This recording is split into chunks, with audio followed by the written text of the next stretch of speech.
मी खूप घाबरले होते, मी खूप घाबरले होते. आणि आणि मनाचं हिया करून मी थोडीशी मान वर करून बघितलं तर तिथे एक मुलगी उभी होती, छोटीशीच मुलगी.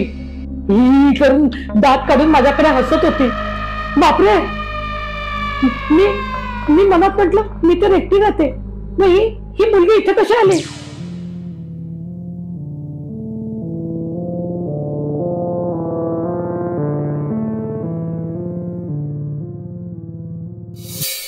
नमस्कार, मी सुजाता बत्ते.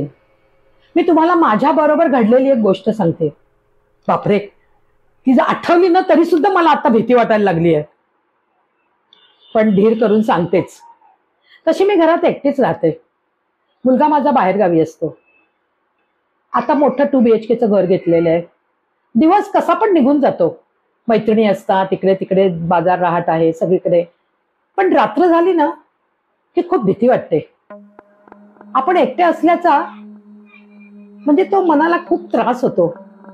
आणि आपण नेहमी इतर ठिकाणी आपण ऐकत असतो की हे न तिच्या बरोबर असं घडलं, तिला असं भूत दिसलं, तिला तसं. त्यामुळे आपल्या बरोबर तसं काही झालेलं नसतं, परंतु त्या लोकांच्या गोष्टी ऐकून आपल्याला धडकीच भरलेली असते. एके दिवशी मी झोपले होते. अर्थात जशी दररोज झोपते तशीच झोपलेली होते. स्वामींचं स्मरण करून मी झोपते. पण का कोण जाणे, तरी सुद्धा एकटेपणाची सतत जाणीव होत राहते. मी अशी चादर पूर्ण माझ्या अंगाखाली अशी टाईट करते आणि झोपते.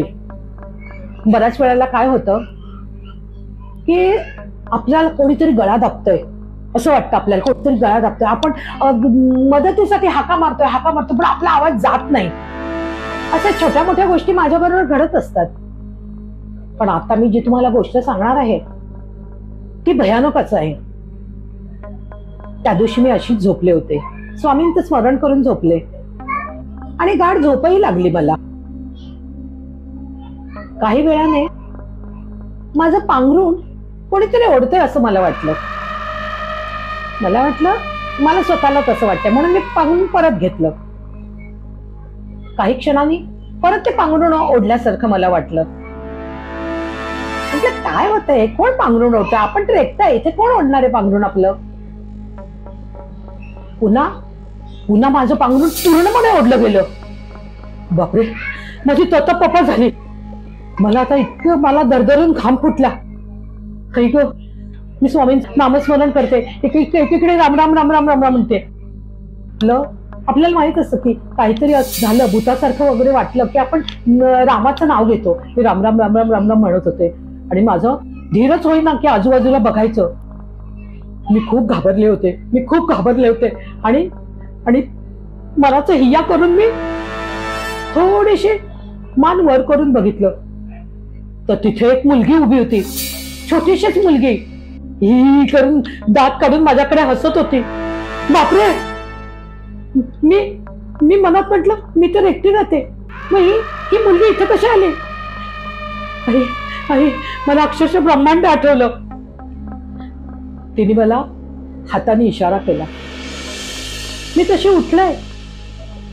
ती बेडरूमच्या बाहेर गेली आणि तिने माझ्या झिंज्या उपटल्या. माझी केस वगैरे ओढायला लागली, मला बोचकारायला लागली. मी म्हटलं हे माझ्या बरोबर घडतंय की मी स्वप्नात आहे. मला खरंच काही कळत नव्हतं. मी राम राम राम राम राम राम रामाचं नामस्मरण करत करत मी सगळ्या कृती ती सांगेल तसं करत होते. ती नंतर माझ्या अंगावर चढली. छोटीशीच होती, अंगावर चढली आणि नाचायला लागली. मग मी पण तिच्या गोल गोल फिरत होते. काय सांगू, मी तशी देवाराच्या पुढे गेले. माझा देवारा बाहेरच्या रूम मध्ये आहे. मी देवाला हात लावला, देवावरचं फूल घेतलं आणि हिया करून मी तिच्या कपाळाला लावलं. तशी ती एकदम वरमली आणि माझ्या अंगावरून खाली उतरली.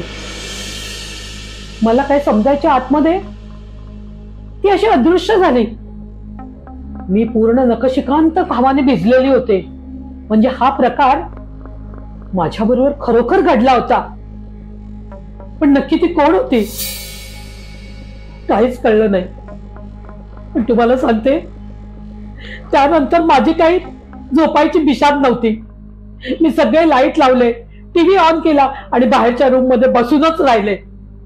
देवाचं फूल माझ्या हातात धरलं आणि नामस्मरण करत मी अख्खी रात्र काढली. हा माझा इतका भयानक अनुभव ना, मला आता आठवलं तरी अंगावर शहारा येतोय. पण ते नक्की काय होतं काहीच कळलं नाही. पण तुम्हाला सांगते, हा अनुभव आला, पण त्याच्यानंतर मात्र मला कधीही असा अनुभव आला नाही. ती जी गोष्ट घडली ते मी प्राक्तन म्हणून सोडून देते.